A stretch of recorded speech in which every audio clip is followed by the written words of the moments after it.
Welcome back. It's always nice to hear from Pina, isn't it? We're joined again by a favourite son. I mentioned in an earlier episode we probably wouldn't be seeing Dale again, but Dale Brelly has joined us again because we've had someone who's sick. So Dale, thank you very much for filling in. That's all right. Dale, we're talking about income protection and trauma insurance, and we'd let Fred and John go for the second half of the series, but we're just going to use Fred and John to tease out whether income protection and trauma insurance are good for them. If we can deal with them one at a time now. Fred, if you remember, was the IT bloke earning $95,000 a year. We thought maybe he might be developing a relationship. We don't know, with his girlfriend. He's the richest of the two. He's got assets worth $750,000, and he's going forward $35,000 a year in terms of his finances. With somebody like that, what would they need income protection and trauma insurance? I'd still be suggesting that they do, Kerry, mainly because it still protects your income in regards to income protection insurance, which is still vital because you never know that those funds will still be available. He might, as you mentioned, go down the wedding path or the travel path, so those funds could disappear quite quickly. And the trauma insurance, well, traumatic illnesses or events such as a heart attack or stroke or cancer are quite expensive and can require maybe some changes or modifications to your family home. If, for example, you have a stroke and maybe become paralysed, something like that. So it can be quite costly, so it's good to have the protection in place for obviously a worst case scenario. And trauma insurance can actually save your life in that you can afford some medical treatments that might make the difference. Yeah, exactly right. It can be used for a number of sources, pay down debt, but the medical costs or just those additional benefits which you might not be able to get if the funds weren't available is a very good and beneficial benefit of trauma insurance. Okay. Now, John, if we remember, he was earning $450,000 a year. Yep. His net wealth was only $250,000, and he was spending $35,000 a year more than he was earning. Yeah, exactly. So, whereas Fred actually had some ability to survive if he couldn't work, Yep. forward days we called it, John is history. I mean, he's got negative forward days. In other words, if something happened to him, he'd have debt and no income. Yeah, exactly. So how would it apply in John's situation? It's basically debt repayments or covering debts, and I'll be quite blunt, the bank doesn't really care if you can't afford to pay the things or if you're sick, they still want their money. So the protection for him is really in regards to covering his lifestyle expenses, but in particular the debt repayments. And the fact that he absolutely needs it to live. Yeah, exactly right, because if you can see already he's going backwards by off his income, imagine if that income stopped completely, he'd be in a much worse situation. So income protection is absolutely mandatory for John. Yeah, it's exactly right. Yeah. Trauma? Yeah, it's exactly the same because we just talked about the benefits of it with the medical benefits and the debt repayments if it was a minor traumatic event, but he's really going to need them because he's got no funds to cover those costs. So traumatic events will be quite expensive, so he doesn't have the funds available, so therefore he needs trauma insurance to cover those costs. Okay, Dale, we stayed with Fred and John for consistency. What I'd like to do now is I'd like to see if we can get a quick snapshot of the total insurances needed for a couple of types of people. So we can include life insurance, TPD, trauma and income protection. Yep. Let's start with a single bloke. Exactly. Okay, well, a single person, I think we've probably, as you mentioned, covered.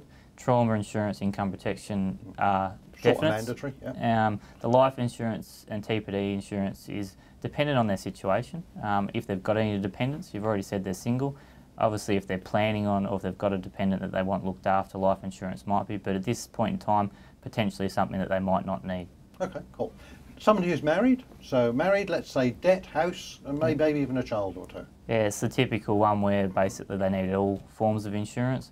Life insurance is really there for someone to leave money for someone that you care about. And right now you talked about dependents, they've got a wife, they've got children, they've got the debt to be repaid. Education costs aren't getting any cheaper these days. And usually if it's a one-income family, if it's a young child where the wife might not be working at this stage, there's income replacement needs. So that's where the life insurance and following on from that, the TPD insurance can really come into effect because they usually do link to one another. Okay, so if something happened to this main breadwinner, male or female, doesn't matter, Yep. then mortgage debt should be settled maybe, education expenses might need to be paid Yep. for as long as the incident occurs. If it's death, it's forever. Yep. And some replacement income. So that's the way that the life insurance sum would be calculated. Yeah, exactly. And some people cover a funeral depending on their situation, but they're the main components of what it's built up into. And we'd say at this point that both of these examples, in fact all the examples we've used, require income protection. Oh, exactly right, because you've still got the debt repayments, the everyday costs, the education costs, it all adds up, and if the income stops, income is key. If you don't have income, you can't pay for anything. I think we said in the earlier series that if you had a goose that laid the golden egg, would you insure the goose or the egg? Yeah, exactly right. Yeah, and the idea is to insure the goose because you get more eggs. Yeah, but most people insure the car, the house, but don't consider insuring themselves. Yes, exactly. Okay, now the last person I wanted to consider was somebody who was, I don't know, older. Yep.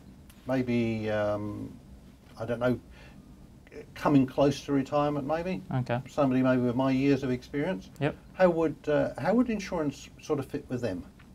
Probably a key one could potentially be trauma insurance, because statistics show that as you get older you're more likely to suffer a traumatic event or illness, so the heart attack, the stroke, the cancer again. So that's the key consideration. Cost obviously, because the statistics show it's getting a higher grade or likelihood, does come into it. Income protection, depending on their situation, if they've got enough built into super and they can access that if they're into the retirement years or getting close to that where they've met a condition of release. So that's one which would need to be discussed or considered, depending on their finances. And then we get to the life and the TPD insurance. Well, again, depends on their situation. Okay, so somebody nearing retirement, we've pretty much decided it depends. Yes. Let's make it really clearer so we can so the viewers can understand why it depends. Let's say somebody now is retired. Yep. They've worked hard and they've got enough money to keep them in retirement. Yep. How much insurance do they need? Well, maybe they might not need any depending on their situation. I'd probably say they probably don't, because they're able to draw down out of their retirement benefits, which is really the ongoing income, which is where the income protection would have been in place. If they've got enough money in retirement, the trauma insurance probably isn't needed also. And then the life insurance, well, by the sounds of it, they don't have any dependents, so that's out the window also. Well, even if they did have dependents, they're being looked after anyway. Exactly. By the drawdown from the retirement. So I guess that's the other extreme. So that's somebody who doesn't need insurance because they've looked after themselves and they've got enough money to keep themselves. Yep. So that explains why somebody coming up to that point is a maybe. Exactly right. Obviously the goal is to get to that point where you don't need any insurance, because then you're being self-funded, but it's very difficult to get to that point. But in an ideal world, hopefully people will get to there. Thank you very much again, Dale, for helping us tease out the issues in relation to insurance in general. And we might see you in the third series. Yeah, hopefully so, Kerry. That'd be good. Okay, so we've tidied up some of the issues around income protection. We've expanded that out into insurance in general.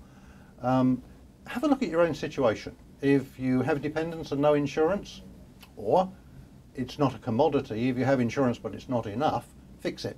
You've heard me say before that using an advisor in this space isn't expensive, because mostly it's paid for by the insurance company. So if you're unsure, even seek advice. We'll see you after the break.